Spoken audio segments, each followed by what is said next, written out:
welcome to Joe Goes Everywhere, a big blend radio, food, wine, and travel podcast featuring award-winning photographer and travel writer Joe Clark. Let's find out where she's taking us today. Hey, everybody, welcome. You know, Joe goes everywhere. And today she's taking us to historic Georgetown, South Carolina. And I mean historic, no joke.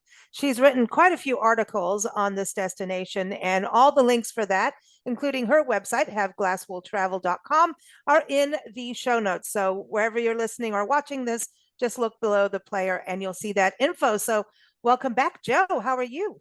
I'm great. How are you? Doing good. We're in your neighboring state today. We're in North Carolina. So we're not too far away from where we're talking about Georgetown, right? That's true. Come on down. Okay. We'll go down for lunch. Yeah, I want to go back there so bad. Georgetown, Nancy and I stopped by just kind of a little detour. I think we were coming out of Myrtle Beach, I think. And then it's about we were on our way to Georgia. Miles. Yeah, on our way to Georgia. And we stopped and went, look at this historic downtown. This is amazing. And there's like the river with all these boats. I mean, it was just idyllic. So, you mean those boats behind you? Yes. It feels like we're in Forrest Gump land, you know? It looks like it too. It's got some movie history there, doesn't it? It does. I don't know which movies have really been made in town. I've got to do a little research on that. I suppose that's a new article I need to do, huh? Every time we talk, suddenly she's got 10 new articles coming up. 10 more ideas. Yeah, why not? Of course, The Patriot is based on our area and was filmed nearby. Should have been filmed in our county because a lot of the happenings in The Patriot were there. Mel Gibson as the Patriot, and during the Revolutionary War, he was not called Francis Marion, but that's who he was portraying in this movie. They gave him a different name, I guess, so they could make a movie and say what they wanted to say. Yeah, not be because it's hard to be 100% historically accurate. If they used Francis Marion's name, I guess they felt like they would then have to be accurate. And it's hard to be accurate 400 years later. Yeah. And fiction. It's a story. It's based off of a true story. It was based off him. And it certainly showed the men. The men were just marching towards each other in battle. Isn't that crazy? And get as close as the guns would reach and then stop and start shooting. Who's going to live through that? And he figured that out, and that was not how men fought in our area anyway. And so that was like the beginning of guerrilla warfare. You hid behind trees and rocks and up a hillside if you could find one, and you attacked, and then you ran away to live to fight another day. Yeah. So that's how he got the name, the Swamp Fox. And you see a lot of things down here named Swamp Fox, and that was how he earned that name. One of the British generals said he was like a damn sly fox. He just disappeared into the night, into the swamp. So we have horses here that are called the marsh tacky ponies. They are a breed that they don't sink down in the muck in the swampy areas. So the men could ride their horses on into the swampy areas, and the British could not. So they take that. Oh, that's right. That's not right. Only did you not know where we're going, you can't follow us if you try. Exactly. That goes back to like the Battle of New Orleans, how the British, they got nailed because everyone came together, Indian tribes, even under Andrew Jackson's rule, which I thought was amazing. And he wasn't doing so well. His health was really poor during the Battle of New Orleans. He had like dysentery, and he had intestinal problems, let's put it that way. But we all know Andrew Jackson did some pretty cruel things, but he did good by the Battle of New Orleans. And getting everyone together, the Indian tribes, and they knew how to go through the swamps of the South to get there. And that's how they said, that's it. You're not winning this war, because everyone came together and they knew the terrain. And that's what I always find fascinating about wars, especially like our soldiers going over to Vietnam or even to Europe. Suddenly you're in a different terrain than when you were Terrain, raised, yeah, the you terrain, know? and you don't know where you are or where you're going. You Or know, if it's on your the water. directions say, "Oh, head north." Thank Yeah. you. They don't point out that there's a swamp between you and north. Yeah. As the gator crawls, right? That's not Right. as They didn't mention them either. yeah. But and then when you think about getting out on water, when there was warfare on water and pirates and all of that, because I know your coast area's got some pirate stories too. And Yes, we do. um there's sharks out there. Like, you don't want to be thrown overboard. Heck no. You know what you're gonna be? That's like the feeding Your frenzies coming lunch. to town. Yeah, Yeah, yeah. But that's called lunch. yeah, but now, okay, we're gonna get into the food, all right? Because the food seems like Georgetown has got some amazing offerings. Am I right that you said it's the only Kentucky Fried Chicken with a buffet? Not the only, but it's the only one I know of and the only one I've been to. I think there's 17 or 20 in the country. But Oh, yes, we have claim to fame here. The Kentucky Fried Chicken from 11 to 4 has a buffet. So it's pretty handy if you just want, like me, I love chicken livers. And nobody else makes the chicken livers anymore. You have to drive like 45, 50 miles to get to a KFC that even cooks chicken livers. And then you have to be there on the right day. So it's nice to go down to Georgetown and I can have a big old pile of chicken livers. And if I'm still craving chicken, I can have a chicken thigh and a couple of biscuits or the ooh. cream potatoes or mac and cheese. They have all the sides on the buffet. They have desserts on the buffet. So you can make a real pig of yourself. I was just thinking, there's nothing like fried chicken. Seriously. Well, Oh, Southerners, there's the only thing we love more than our fried chicken is a buffet. yeah. And seafood. And this has got to be a big deal, right? Seafood in Georgetown's got to be at the top of the Definitely. list too. Yeah, the sweet seafood was swimming yesterday, Oh. maybe this morning. But yeah, most of the places you go are, some of them have their own boats that are Mm. the ones behind you. People are going out and catching their own shrimp and seafood, and that's what's being served up in the restaurants, Mm. or they're buying them off those boats. So we've got SoCo, uh, Southern Cooking, SOCO, SoCo. They have delicious fresh seafood and wonderful shrimp. But my favorite thing there are their okra strips. They take the okra pods and they split them long ways, and then they give you a jar of tomato bacon jam to dip them in. Ooh. So just, you dip or use a spoon, it doesn't matter. You're going to eat all that jam for sure. It's wonderful. And the okra strips are dipped in a batter similar to tempura batter Hmm. and fried. So they're wonderful. I So love soak. basically, we really need to start getting on the beach and go walking after all of this food here. Yes. Well, when you tour Georgetown, most of the time you tour by foot. You can take a boat tour out to North Island. The lighthouse is out there. A lot of shelling is out there, and I'll show you some shells in a minute. Um, you can do a trolley, a little trolley car that's pulled by a Jeep, and you can, if you don't want to walk all day, you can take that.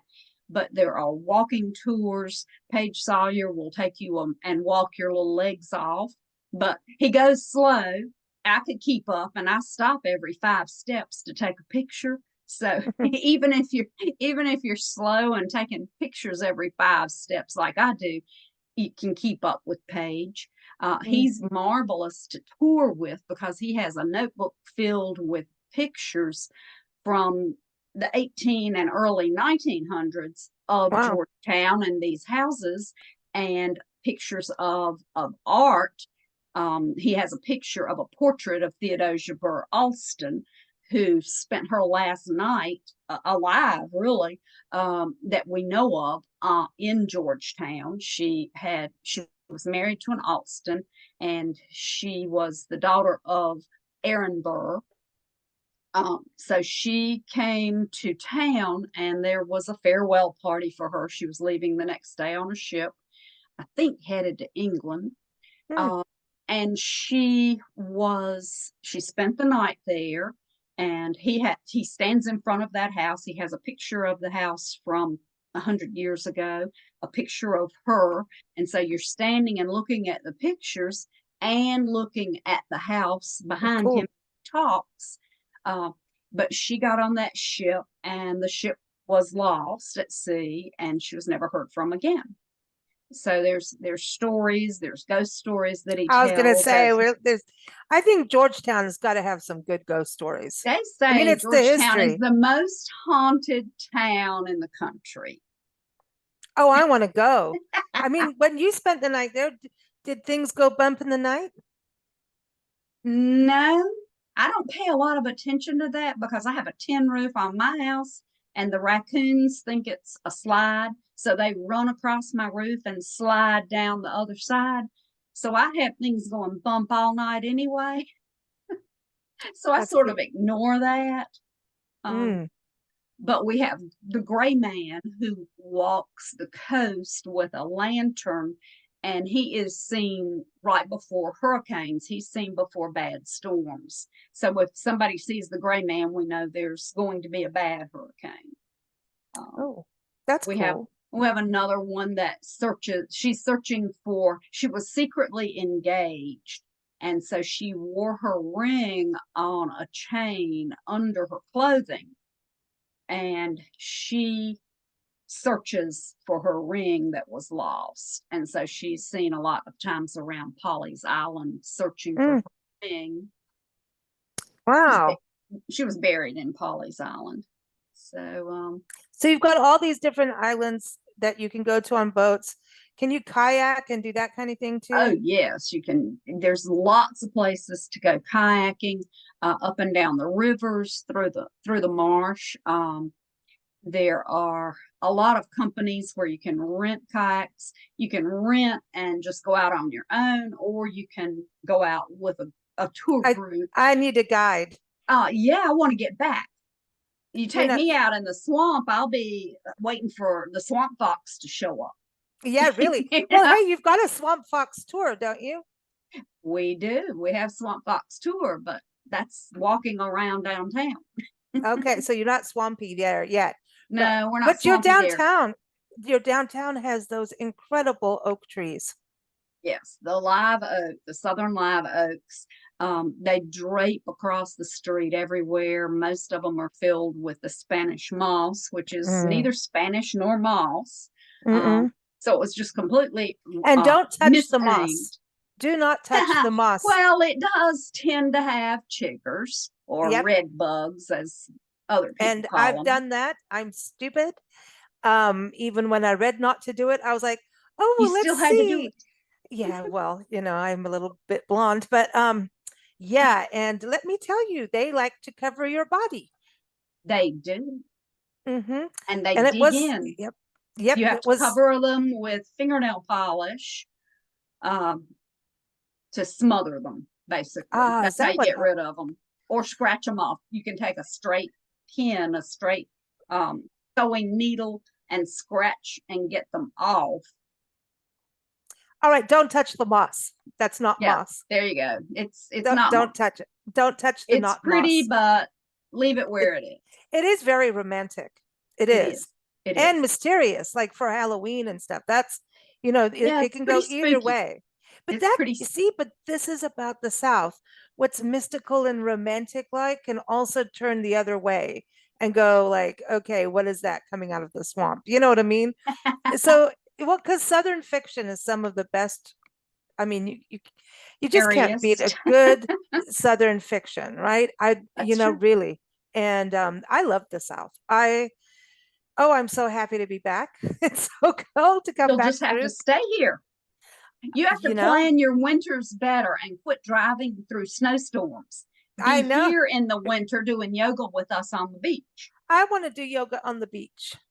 Well, come on. You know our friends Steve and Karen, you know them, right? From the Lion and the Rose, the bed and Yes. breakfast. They Yeah, just up in did Asheville. goat. She did goat yoga, and apparently didn't get very far because she was playing with the goats too Playing with much the to do goat. her yoga. Yeah. So but Yeah. the beach yoga. Tell us. Let's go back to the beach because you were talking about seashelling, and this is Yes. something in the South that you can do that you don't get to do all over the country. Quite frankly, the coast No, is you don't. different. You don't. So And a tell us lot of about times you this. go to beaches and don't find shells. You have to wade out and dig your toes down deep in the sand and dig up shells. And usually they're live shells and you're not supposed to take them. Yeah, Well, I'll show you a couple. This is a lettered olive, and this is it's the pretty. South Carolina state shell. Mm, Okay. I like it. Yeah, it's a beautiful shell, and it does look like somebody wrote Mattered it. Yeah. letters all over it, little letters on it, etched it. So that's the South Carolina state shell. North Carolina is the Scotch bonnet. Oh, Um, yeah. Okay, and I we will are going to have show to do a show on shells. I like, well, because they're also ancient history because of fossils too. they are There's a they whole are fossils. connection. They are. You hear people talk about whelk shells, and so this is a whelk, and now this one is called a knobbed whelk. See all the It's little pretty. bumpy knobs on it. And this is called a channel whelk. It's a It's kind swirly. of shaped the same way as this one, but it is smooth on the top. Yeah. But they still have the cylindrical, uh, nautilus look. You know, the It nautilus looks like shell it. is, It's a cinnamon roll. yeah, like cochlear. It's like the inside of your ear, actually, the Oh, cochlear. well, there you go. Yeah, it's that Yeah. cochlear part of your Yeah. ear. That's where that name comes from, is that shape. And they both have that. This one's just covered up in knobs to keep things from biting it, I guess. Huh. Who So knew? This is those are, cool. yeah, we're gonna have to Hey, do a whole shells. show on shell. I I love we shell. can. We can do that. We can do that for sure. But so people be able to go out there, that's really cool because a lot of people do it in crafts and decor for their homes as well, having the shells. And Yeah, I don't know, if you're gonna have an outdoor bar, don't you want to have some shells next to it? definitely. And if you Mm-hmm. can't find your own, we have lots of beach shops that have shells that you can buy. But Oh, where's the fun in that? yeah. Well, shopping, it seems that was also a thing. When you go to Georgetown, shopping is a thing to do. It is. There's all kinds of little shops in Georgetown. You can walking up and down Front Street is just the greatest thing. We have a furniture store that is a monster. It's I think it covers an entire city block, maybe more. It's huge. Um, Augustus, and they will bring you out something to drink and eat while you shop. They're very, very Wow. entertaining. Yes. We have a store that has darling children's clothing with smocked dresses and rompers, smocked and cross stitched and embroidered. So old fashioned Southern clothing. We have some um, antique shops. We have Oh yeah. lots of museums. We have a I want to go to fur, the Gullah Museum. Am I the saying it Gullah correctly? Museum. Yeah, Yeah. the Gullah Museum is very interesting. The couple that started that are both gone now, but their Mm. children have inherited the museum and are keeping it open, thank goodness. Because it is very interesting. It's not just about South Carolina and the African American history, it's about the African history too. So it's about the different Cool. parts of Africa that the slaves were brought from. Mm. So I think it's a very interesting place for everybody. But I think if you are a Black American, it would be even more interesting for you to start learning about, I know where my people came from. My people came from Scotland and Wales and Ireland and England. If my people came from Africa, I would want to know, did they come from South Africa or It's so Namibia hard. or Mm-hmm. Ethiopia? Where did they come from? And what was life like there? Mm. What are their traditions and how many of those traditions are here? And a lot of those traditions are here in the South because Mm-hmm. the Yeah. enslaved people brought those traditions here and continued them, and we've adopted them too. I mean, okra came from Africa, and Mm-hmm. no self-respecting Southerner turns down okra. Yeah. Well, it's interesting because, when we were in Louisiana, Natchitoches, Louisiana, we went to the sharecropper cabin, which is part of the Oakland plantation within Cane River Creole National Historical Park, and met with Elvin Shields, and he was making what's called plantation toys, and they're wire, and, you wheel little cars and all that. But I grew up with them with my African friends in South Africa and Kenya. Exactly the Right, same. And right. so he's also very into genealogy, and we're trying, like, he was trying to figure out what tribe he was from, and it's very difficult to find, and it's hard because the tribes are nomadic and throughout the entire continent. Right. So Yeah, it's it's not like they weren't in Virginia and stayed in Virginia for yeah, right, 400 years like my people. They were yeah. roaming all over the country. But also back in Africa, the tribes were, Right, right. That's like what I'm the saying. Yeah. Zulus weren't always just from Natal. So it's a really, it's complex and difficult to do, but that's why when you go to these museums, you can, I think, even connect with, oh, I've got some certain traditions in my family Uh-huh. that Uh-huh. maybe you can learn through that as well. So I want to go. I'm so, like, I'm kind of homesick for Africa, times. Well, So I need to come, there and you I go. need to come back down there, so. Yeah, and we have Eve's. Miss Eve has a Caribbean soul food restaurant, Oh. and so she has oxtail that are just absolutely melt in your mouth, and collards and other southern Hmm. sides. But it's a great place to eat, and you'll have some of the Caribbean culture. Um, Mm. Good music too. her husband was from the Caribbean, so she Mm. learned a lot of the recipes and cooking styles from him. Although she was from Georgetown originally. Okay, okay, very cool. So the history of this community also goes back to what, the 1500s. So in some of your articles, you were mentioning that this actually is allegedly the oldest It city, is. It had but the not as, oldest see, Pensacola also was St. oldest, Augustine, and no, but Pensacola is also going, hello, we were the oldest town or something. So I don't know, settlement versus oldest town, city. maybe, but yeah, we had Settlement, right, yeah. right. We And St. had Augustine's a out on the city. Winyah Bay. There's four rivers that converge and forms the Winyah Bay, and so it was a busy seaport.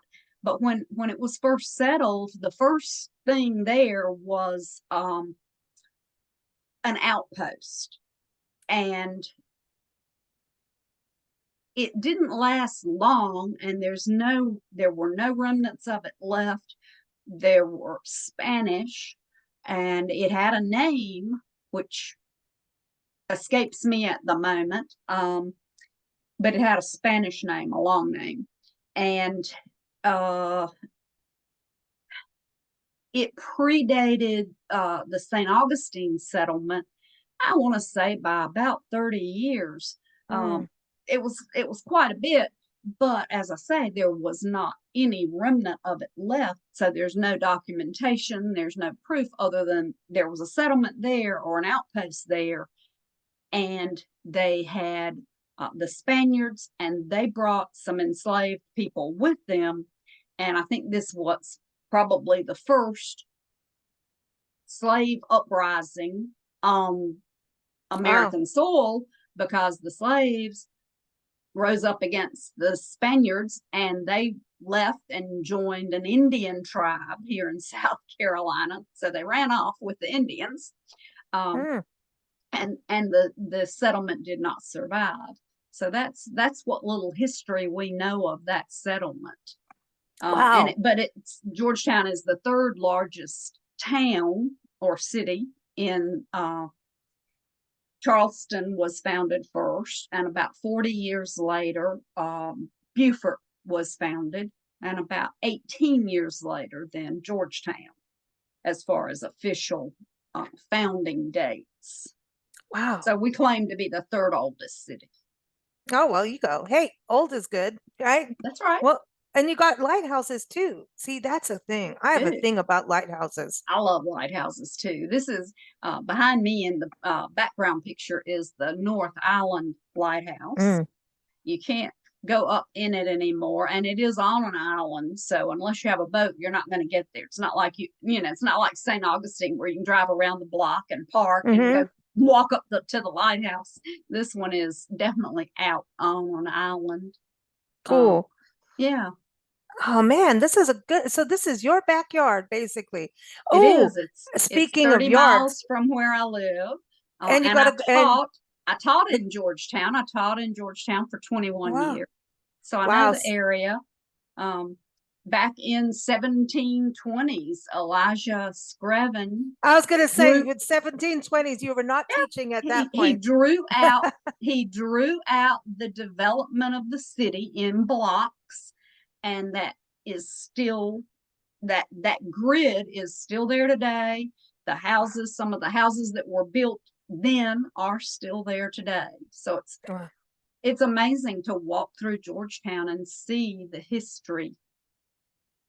Well, to me, it is so important that we keep these buildings because it's the integrity of the cultures and the peoples and the story. I mean, there's so many developments going up now that you don't know where you are. I talk about this. It's kind of a pet peeve of, you just don't know where you are anymore.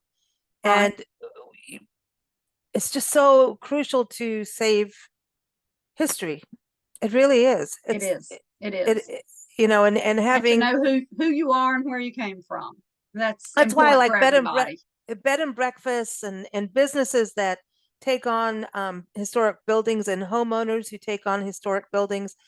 They're preserving somebody's story, somebody's legacy. And a lot of them in Georgetown are preserving their history. Some of these houses have not changed hands as far as the family line. Wow. And, some folks have bought one of the older homes, and it is you're saying a bed and breakfast. We have the only bed and brew in South Carolina, so you can have a bed and a beer. I'm happy. There's a beer parlor downstairs, so once you go to your room at night, if you're a little thirsty, you can go downstairs and quench that thirst.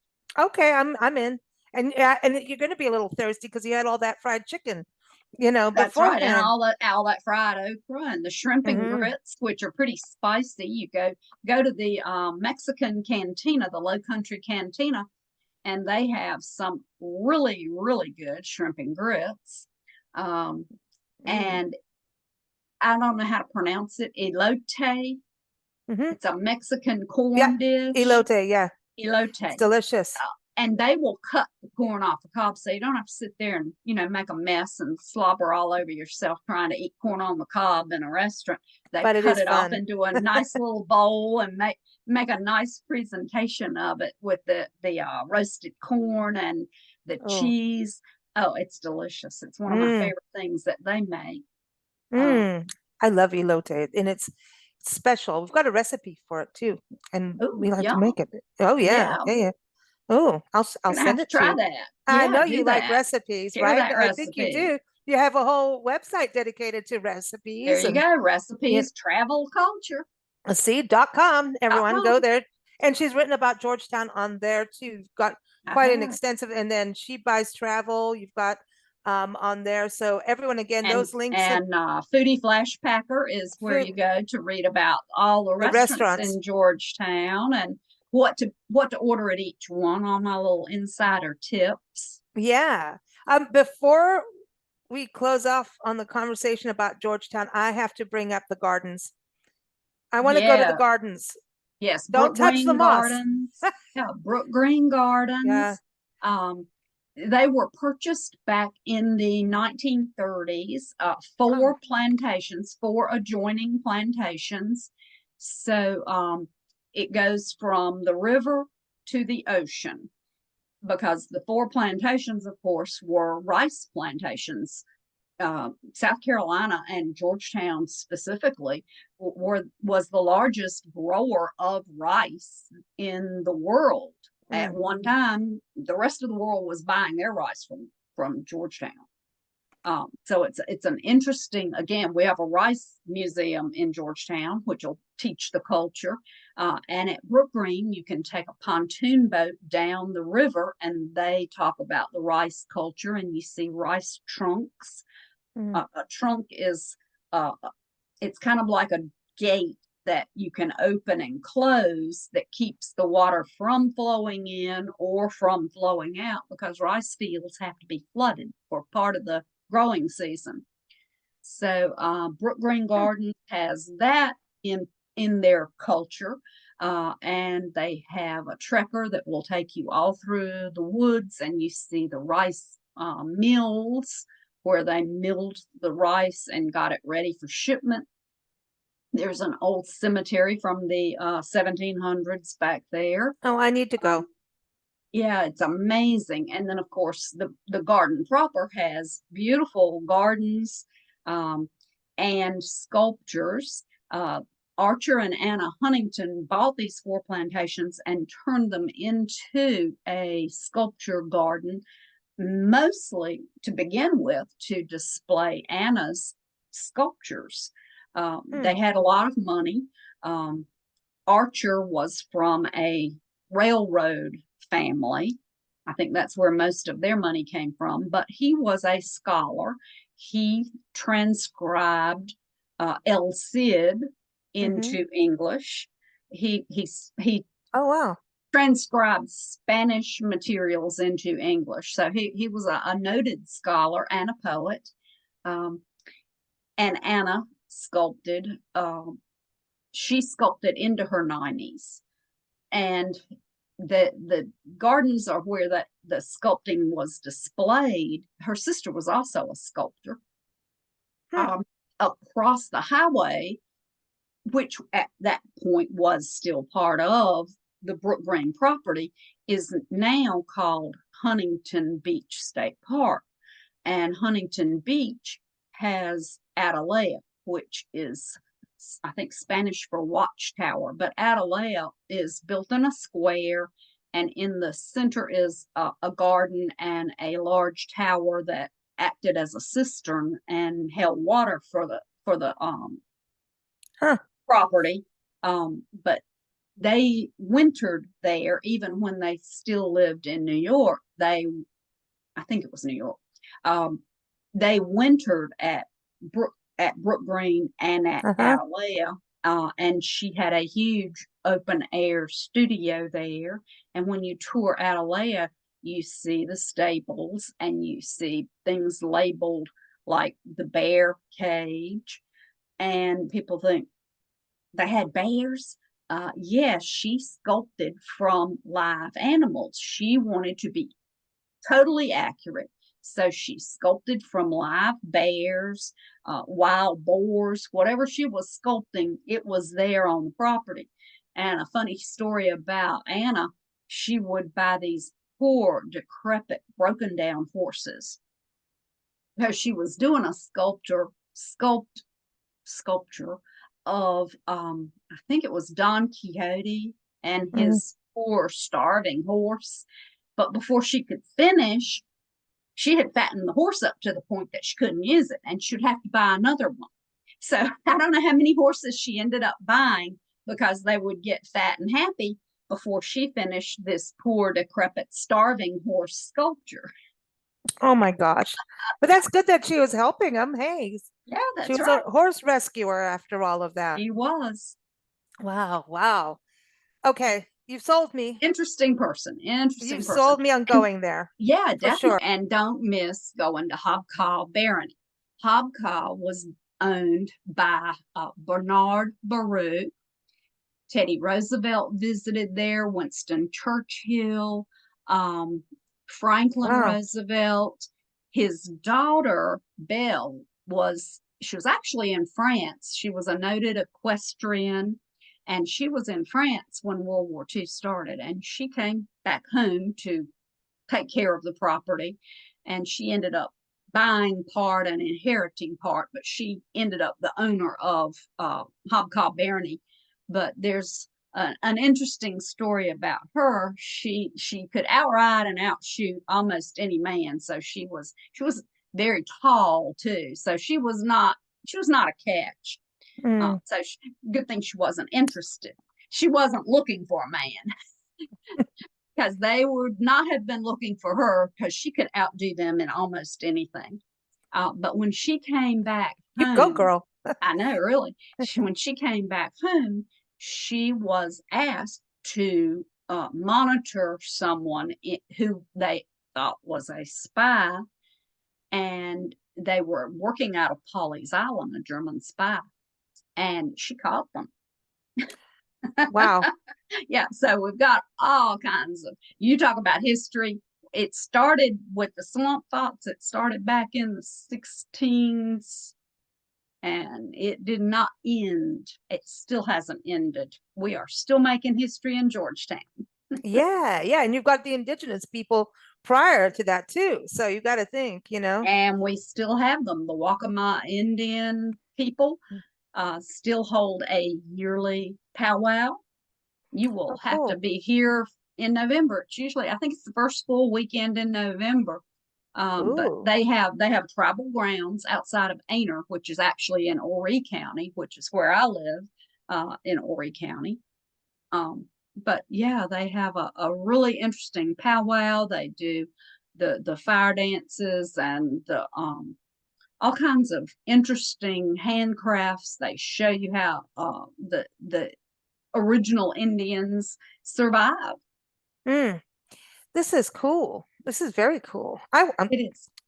History and You're gonna have to nature. come and stay a month for me eh, to show you I, it.